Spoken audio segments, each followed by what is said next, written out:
Nah, teman-teman, jangan skip ya. Ini bisa nyelamatin orang yang kamu sayangi. Nah, saya akan bercerita tentang pengalaman saya. Saya dulu pernah mengalami stroke di usia muda. Saya juga tidak nyangka waktu itu saya di usia muda udah terkena stroke. Saya kira stroke berlaku untuk orang tua. Ternyata anak muda juga kena. Karena mungkin saya dulu nggak pernah jaga pola makan, nggak pernah jaga pola tidur waktu itu ya. Saya makanan asal-asal aja waktu itu. Karena mentang-mentang masih muda, jadi saya waktu itu apa aja saya waktu saya makan, ya gorengan, ya apa, pokoknya waktu itu saya benar-benar saya nggak pernah jaga pola makan waktu itu ya. Ternyata waktu itu juga saya udah ada alarm dari badan saya, yaitu alarmnya apa? Alarmnya saya sering pusing, saya sering semutan. Tapi waktu saya nggak dirasa. Saya kira ini pusing biasa, semutan biasa gitu. Dan ternyata waktu itu saya terkena sumbatan pembuluh darah. Nah ceritanya begini, saya itu pagi-pagi mau ngantar bos saya waktu itu.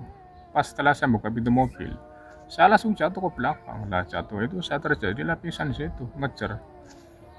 Nah setelah itu saya udah bangun karena saya waktu jam 9 pagi udah terasa panas ya. Akhirnya saya sadar, setelah saya sadar akhirnya kurang lebih satu jam lah waktu itu pingsan saya. Akhirnya saya setelah sadar saya pindah kamar saya waktu di mes-mesan waktu itu. Dan waktu itu saya lihat dulu langsung perut bergejolak, mulut ngunci, kaki kayak buntir-buntir, udah ya waktu itu ya sakitnya Masya Allah itu. Nggak bisa minta tolong, nggak bisa apa, mulut ngunci waktu itu ya.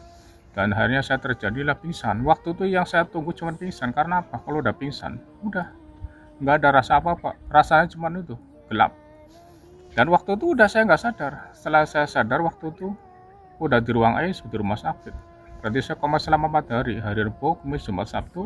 Setelah saya bangun dari sadar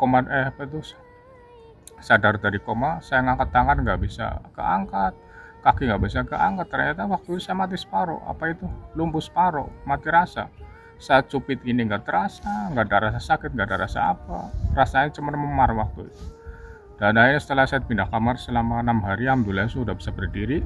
Tapi cuma bisa berdiri. Akhirnya dokter udah membolehkan saya pulang waktu itu.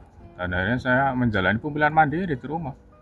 Saya setiap pagi olahraga, jaga pola makan, sayuran. Itu juga belum cukup.